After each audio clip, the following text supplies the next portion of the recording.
through for RRQ. Ah, the Barats flex, yeah.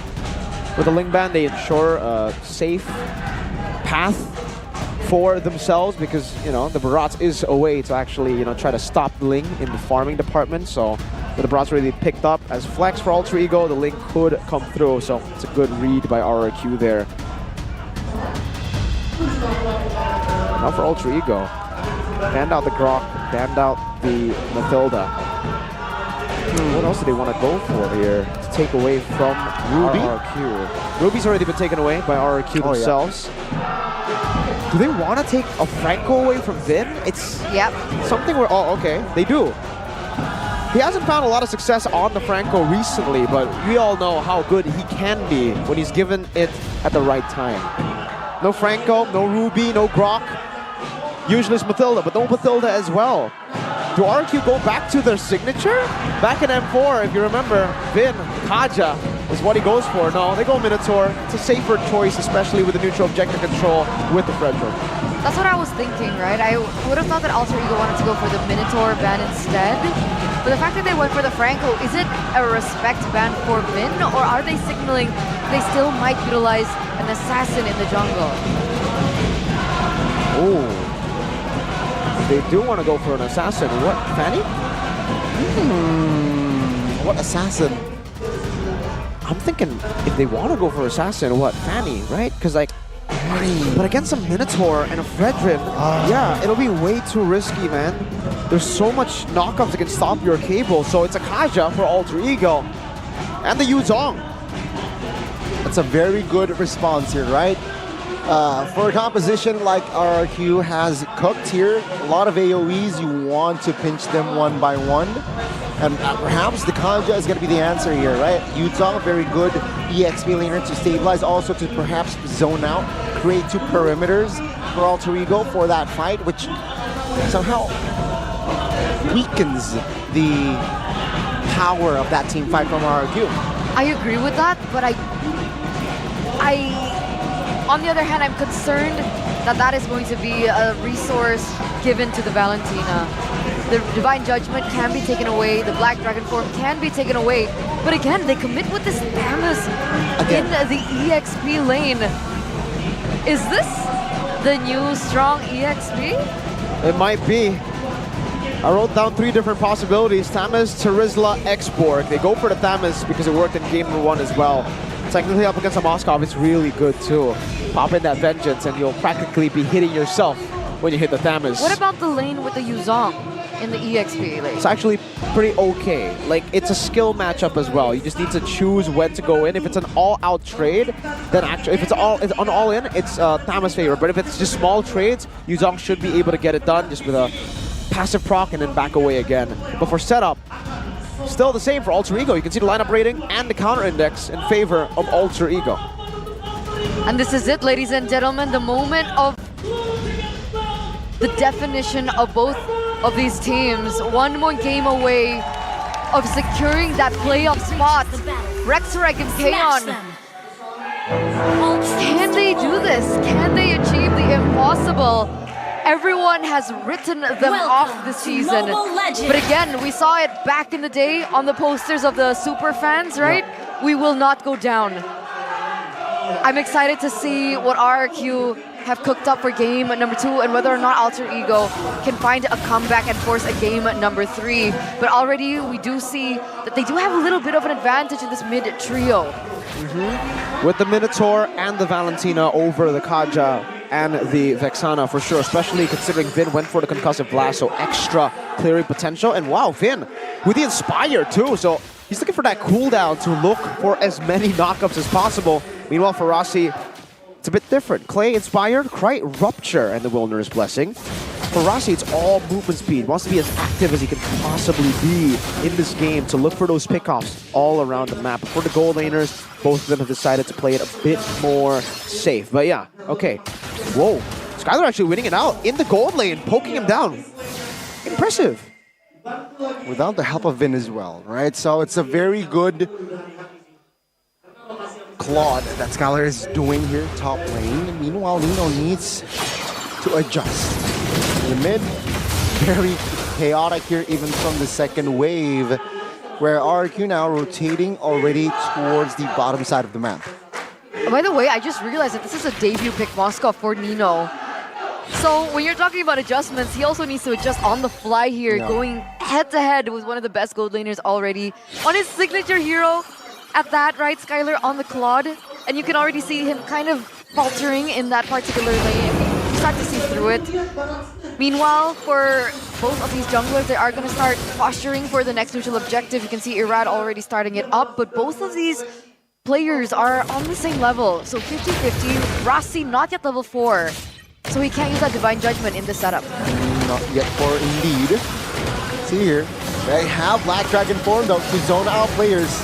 Let's see who will find the retribution. Now, Beaton is welcome. Taz finds it. Let's take a look at the first blood here. Pi finds it as well now. Minion Fury knocks up 3, but no fall damage is right. Will able to take down Clay. Now Vin, no.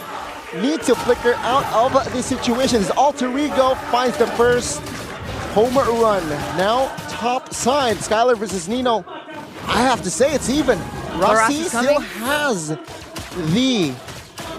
No, he has no flicker, so he will not have the flicker Divine Judgment. And Alter Ego is already stabilized in the early game. So walk us through that exchange, right? Who was it good for? Was it to your expectation, looking at the composition? Yeah, I think it should be.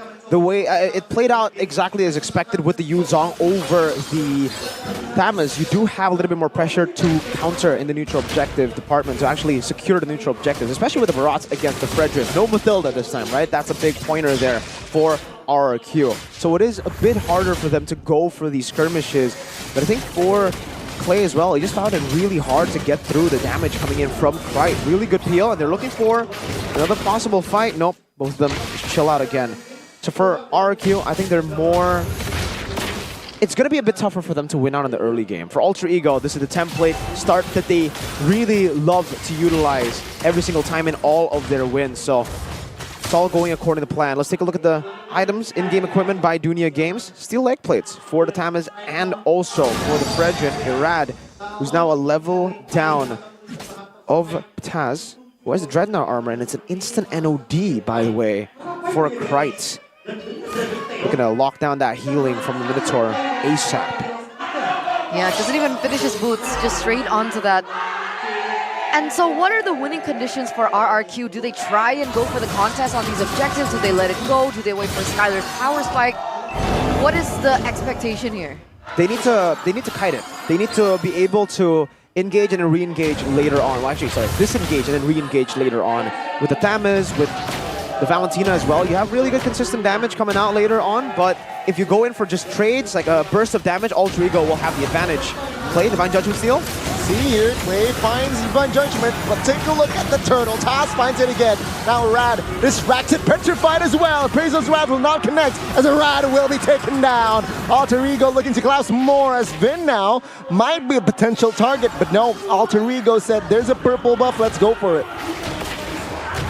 So far, it's not too bad for Alter Ego, right? They're able to get the neutral objective. They hold a little bit more. Wow, okay. NOD first item, but he's already doing that much damage on Vin, and being able to kind of zone him out of his own tower is quite impressive.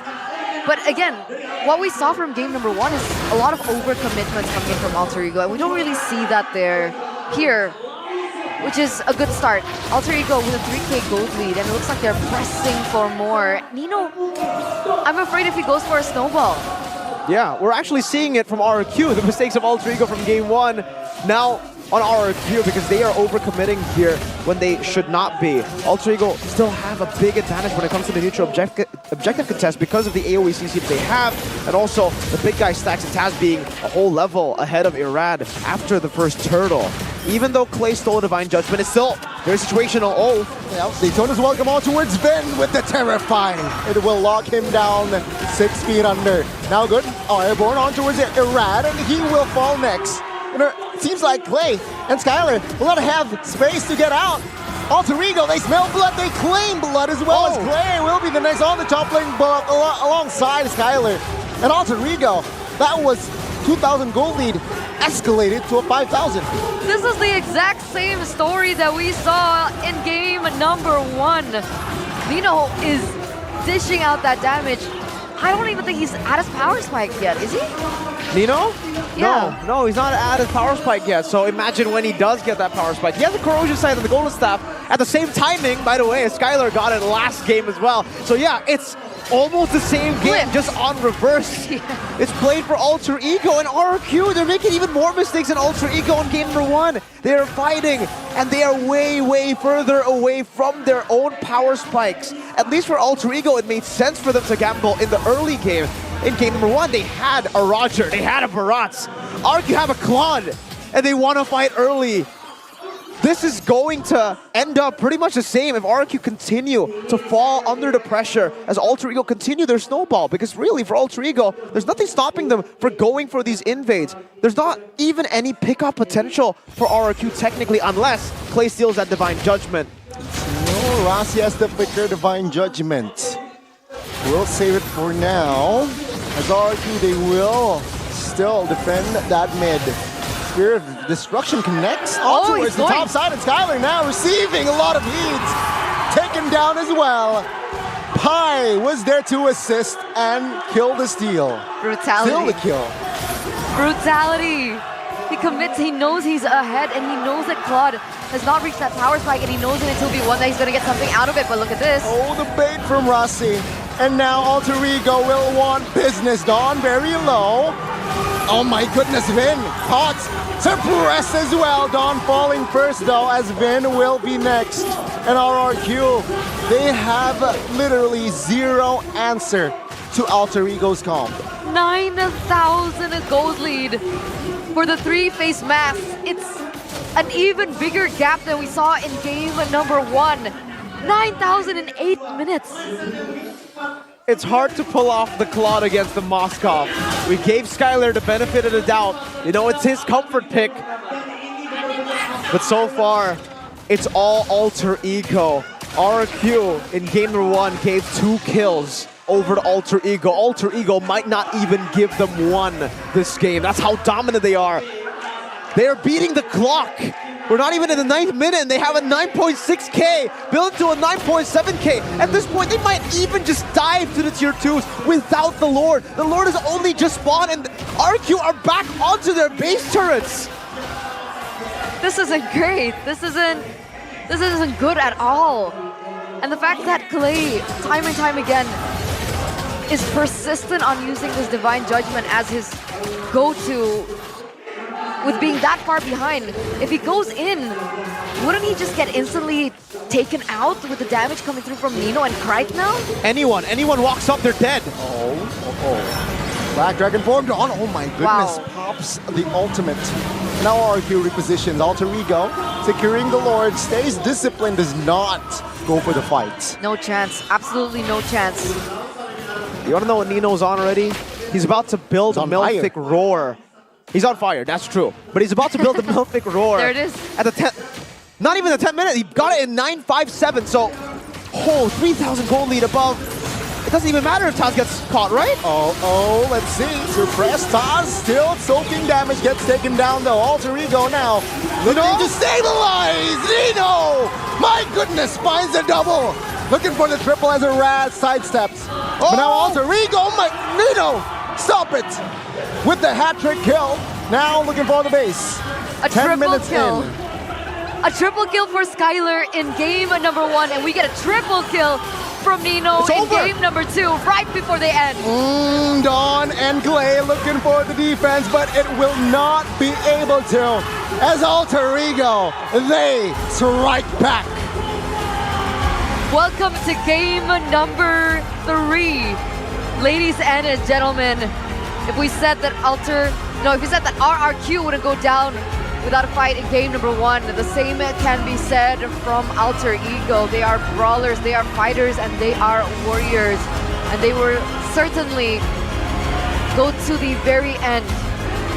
10 minutes. 10 minutes? If you thought game number 1 was dominance from RRQ, game number 2, I don't even know what word to use for that display. Right as RRQ stepped up,